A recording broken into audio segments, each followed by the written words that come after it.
Malayalam big boss season 7 ലൈവിൽ ഇപ്പോൾ നടന്നുകൊണ്ടിരിക്കുന്നത് നൂറയും നെവിനും കൂടെ സംസാരിച്ചുകൊണ്ടിരിക്കുകയാണ്.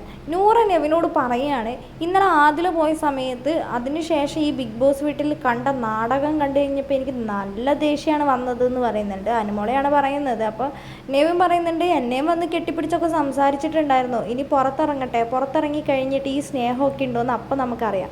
അപ്പോൾ നൂറ പറയുന്നുണ്ട്, ഇവിടെ എന്താണെങ്കിലും ആരും റിയലായിട്ടുള്ള ഫ്രണ്ട്ഷിപ്പൊന്നും അല്ലട കാണിക്കുന്നത്, ഇവിടെ നിലനിൽക്കാൻ വേണ്ടിയിട്ടാണ് ഓരോ ഫ്രണ്ട്ഷിപ്പുകൾ കാണിക്കുന്നത്, എല്ലാം ഫേക്കാണെന്ന് പറയുന്നുണ്ട്, പുറത്തിറങ്ങിയിട്ട് നമുക്ക് നോക്കാമല്ലോ എന്ന് പറയുന്നുണ്ട്. നൂറ നെവിനോട് പറയുന്നുണ്ട്, എനിക്ക് വേറൊന്നും വേണ്ട, ഇനി എൻ്റെ ഒരു ഡ്രീം എന്ന് പറയുന്ന ആ ഫൈനൽ 5 ഇനി എനിക്ക് ഒന്നും തന്നില്ലെങ്കിലും കുഴപ്പമില്ല, ആ ഫൈനൽ 5 ഞാനൊന്ന് എത്തുക എന്നുള്ളതാണ് എൻ്റെ ആ എത്രയോ നാളത്തെ ഒരു ഡ്രീമാണെന്ന് അറിയുമെന്ന് നെവിനോട് പറയണം. അപ്പം നെവിന് പറയുന്നുണ്ട്, എനിക്കും അത് തന്നെയാണ്, ആ ഫൈനൽ 5 ഞാൻ വന്നാൽ മതിയായിരുന്നു, വേറെ ഒന്നും എനിക്കും കിട്ടിയില്ലെങ്കിൽ എനിക്കും കുഴപ്പമൊന്നുമില്ല, അതിനി നടക്കുമോ ആവുമെന്ന്. നൂറയും പറയുന്നുണ്ട്, അത് തന്നെ എൻ്റെ ആഗ്രഹം നടക്കുമെന്ന് ആര് കണ്ടു എന്ന് പറയുന്നുണ്ട്.